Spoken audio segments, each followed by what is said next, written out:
Assalamualaikum warahmatullahi wabarakatuh. Selamat bertemu kembali dengan Ibu Sri Lindawati di sini.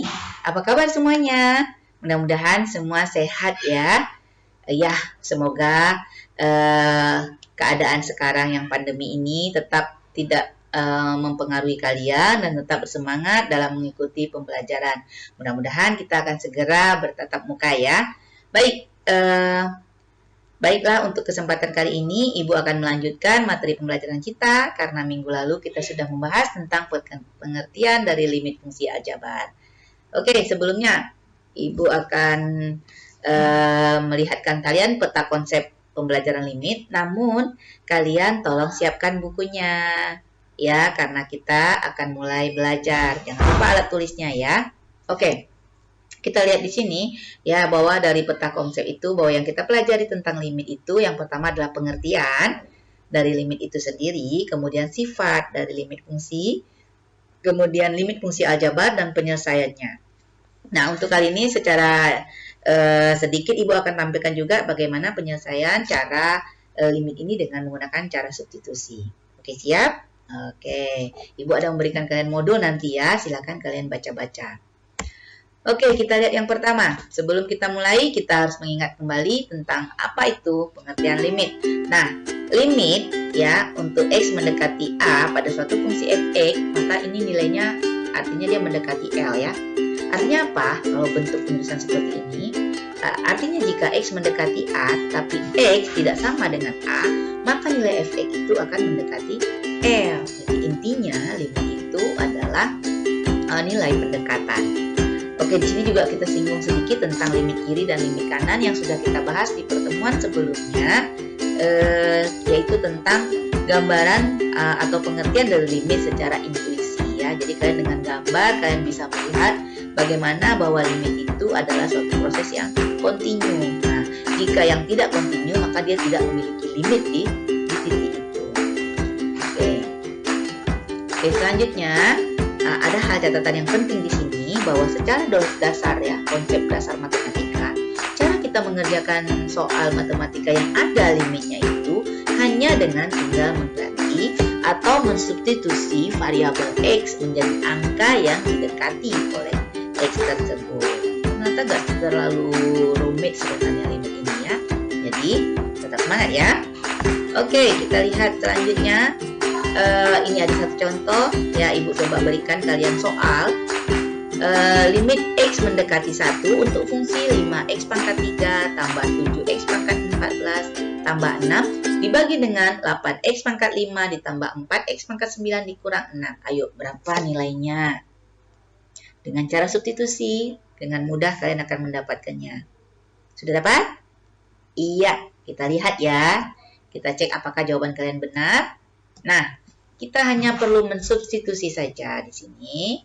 Kita lihat, kita hanya mengganti X-nya dengan 1. Sehingga diperoleh nilainya 18 dibagi 6. Nilainya adalah 3. Nah, nilai 3 ini adalah nilai pendekatan ya. Apabila X mendekati 1, maka nilai fungsi ini akan mendekati nilai 3. Good. Oke, kita lanjutkan. Sekarang kita akan melihat sifat-sifat limit fungsi. Nah, di pembelajaran kali ini kalian akan mengenal sifat-sifat limit fungsi. Apa saja tuh? Oke, check it out.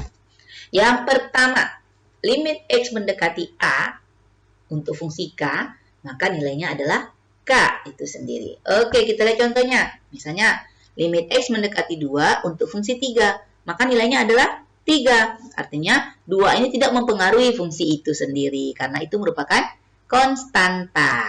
Oke, yang kedua.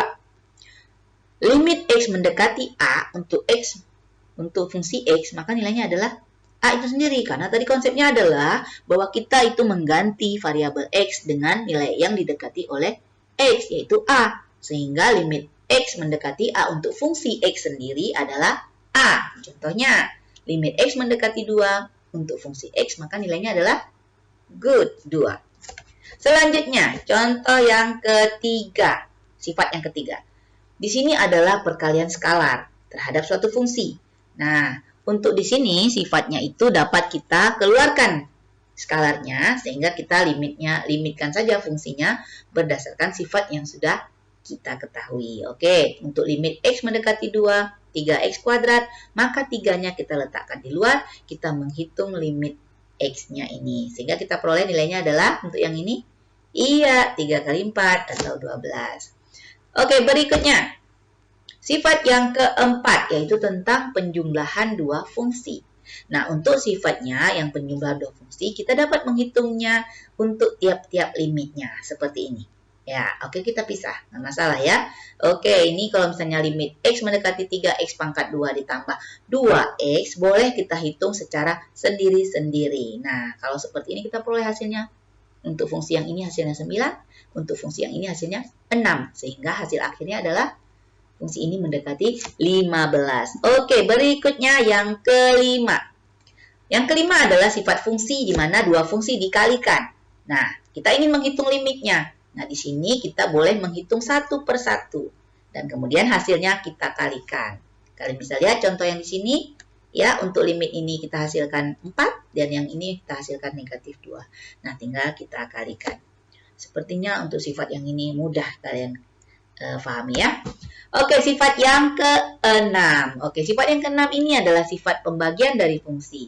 Nah, untuk limit, dia berlaku juga, kalian pisahkan limitnya sebagai penyebut dan pembilang dan penyebutnya. Dengan catatan, di sini limit yang sebagai penyebut itu tidak boleh bernilai sama dengan 0. Kenapa? Ada yang tahu? Ayo, kenapa? Iya, karena tidak dibenarkan pembagi dengan 0. Karena itu akan menghasilkan sesuatu yang tidak terdefinisi. Oke. Kemudian yang berikutnya, yang ketujuh, suatu limit jika fungsinya dipangkatkan, maka boleh kita limitkan dulu fungsinya, baru kemudian kita pangkatkan ya. Jadi itu sifat yang ketujuh. Nah, kemudian sifat yang terakhir yaitu sifat dari akar dari suatu fungsi.